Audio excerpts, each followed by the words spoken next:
আজকের পৃথিবীটা অদ্ভুত নীরব, কিন্তু এই নীরবতার ভিতরে লুকিয়ে আছে এক ভয়ঙ্কর জ্বর।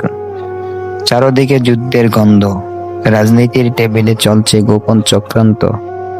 শক্তিশালী দেশগুলো নিজেদের স্বার্থে মুসলিম রাষ্ট্রগুলোকে একের পর এক একের পর এক ফাঁদে ফেলছে। আজ এক দেশে আগুন, কাল আরেক দেশে ধ্বংস।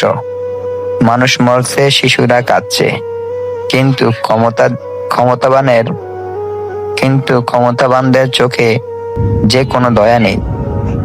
বিশ্বকে আরেকটি বড় যুদ্ধের দিকে এগোচ্ছে। মানবতা কি আবার রক্তে ভেসে যাচ্ছে? এই কঠিন সময়ে মুসলিম উম্মার সবচেয়ে বড় শক্তি হলো ঐক্য, ধৈর্য আর আল্লাহর উপর ভরসা রাখা। তাওয়াক্কালতু আলাল্লাহ। মনে রাখবেন, ইতিহাস সাক্ষী, অন্যায় যত বড়ই হোক, শেষ বিজয় সত্যেরই হবে ইনশাআল্লাহ।